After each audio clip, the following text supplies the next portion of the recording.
his personal properties. Jewellery amassed by the Queen, the late Queen, came to over £500 million. So, you're just looking at the £100 million stamp collection, which has come through. This is vast wealth which has been accumulated from either the public purse or from gifts from overseas, or from tax exemptions, or from annexing land effectively, which should belong to the public.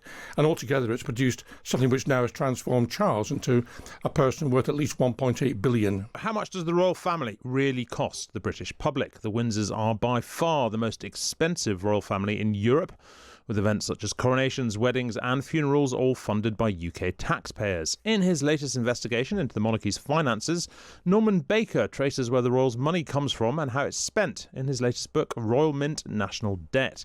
He says it's the book that the royals don't want you to read, and I'm pleased to say that Norman joins me in the studio now. Good morning. Morning, Hugo. Thanks for being here. Look, you say the monarchy was close to bankruptcy in 1760, but yes, it's now one of the wealthiest families in the country. Summarise for us how that transformation took place.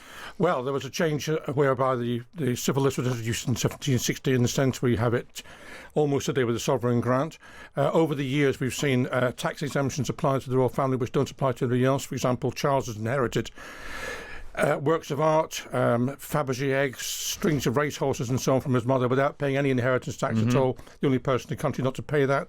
The Duchies of Cornwall and Lancaster, which are big money-making endeavours, really ought to be handed to the Crown estate, as it were, i.e. the public, in 1760, but weren't because they were basically worthless at the time. Now they are mega expensive estates, which turn in a profit for Charles and William, respectively, about £25 million a year, pocket money, which is a kind of royal slush fund, and it gives them an income 100 times more than the Prime Minister has each year.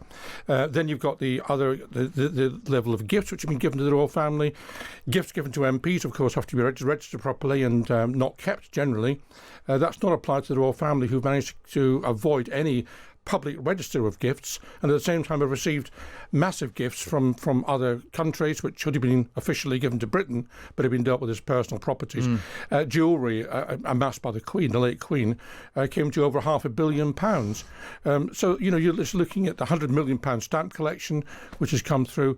This is vast wealth which has been accumulated from either the public purse or from gifts from overseas, or from tax exemptions, or from annexing land effectively, which should belong to the public. And altogether it's produced something which now has transformed Charles into a person worth at least £1.8 billion. So look, I mean, you argue that the monarchy operates like a private business but profits from public assets. Yes. I guess that's the sort of fundamental, sort of almost like philosophical point here. Are they a private family with private wealth, or are they a public institution and it should be public wealth? Well, I think they're public. They're part of the public sector. They don't describe themselves as that, but they perform public duties, and they have public money poured into them.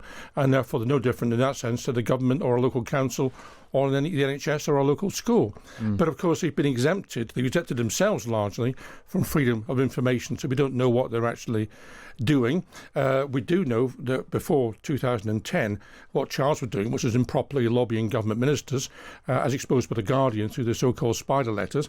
And Charles's reaction to that improper behaviour from him was not to say, sorry, I shouldn't have done it, was to say to the government, we need to close this down so we can't find out what's going on. That's the reaction there's been to that. So they want to play it both ways. If it suits them to be public, they're public. If it suits them to be private, they're private. So Charles had insisted on calling the Duchy of Cornwall, when he was Prince Charles, a private estate. It's not a private estate, it actually should belong to the country. But if it is a private estate, how come they're paying no capital gains tax, no corporation tax, all the other measures which private estates, genuine private estates, would have to deal with? So there's an argument that we benefit enormously from the monarchy, however it works. I mean, you argue that Charles's coronation, which cost at least 72 million, potentially far more, served no constitutional purpose because he was already king yes, at the moment of accession. But it was this historic occasion for the country. The eyes of the world were upon us. It did a huge amount for British prestige. Couldn't you argue in that context, much like the Olympic Games, it was money well spent? Well, you could argue that tourists benefit from that sort of thing, but I don't think we should base our constitutional arrangements on what tourists like. And also, of course, tourism can benefit from the relics of monarchy, if you like. The most visited palace in Europe is the Palace of Versailles. The French got rid of their monarchy in 1848. On the pure economics of it, there's an argument as to whether or not the coronation actually turned in a profit for the country, because there was a lot of productivity for that day. Okay, I mean, look, you make a powerful case. Most people don't agree with it. Polls consistently show that a majority of Britons support a constitutional monarchy in more or less its current form. I mean, why do you think that is? Why is the public not on side with what you're saying? Well, first of all, the public, I think, is on side because what the public probably wants a monarchy. I agree with that. But what the public doesn't want is a monarchy which is an imperial monarchy, as we have, with all the excesses and massive costs which we have. They don't want hangers on. They don't want all these people on the balcony at Buckingham Palace. So I think with the majority of the public is genuinely, Hugo, is in the middle, saying, let's have a more modern monarchy along the lines of what we see in other European countries. We're the only European country with an imperial mindset for the monarchy. We're the only country, for example, has a coronation. Coronations have been abandoned over 100 years ago everywhere else in Europe, but we still have it in this country. And in terms of the popularity for the monarchy, if you look at the polls which have been traced over 30, 40 years, you'll find that the support for the royal family has been diminished, actually, from 83% in 83 who thought the royal family is essential, down to, I think it's 51% now. And younger generation is in favour of a republic.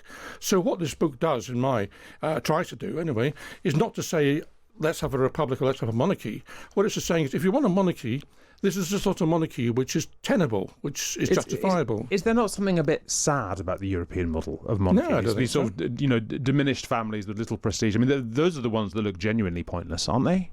No, I don't think they are. I mean, I think that there's an important distinction between a political leader and a ceremonial leader. And I don't agree, for example, with the system in America or France, where the president is a political leader. I think it's important to have a separation of powers. And it's also important to have someone as a backstop in case the government of the day decides not to have an election, for example. Someone needs to call an election. So there's a function for a monarch to be undertaken, or a president, doesn't really matter which one it is. So I'm in favour of that. As I say, I'm not in favour of the imperial monarchy we've got. And if you look at the European monarchies, I think by and large they are, as supported or more supported than ours. Well, the book is Royal Mint, National Debt. Norman Baker, thank you very much indeed for being with me. Thank you. Thank you.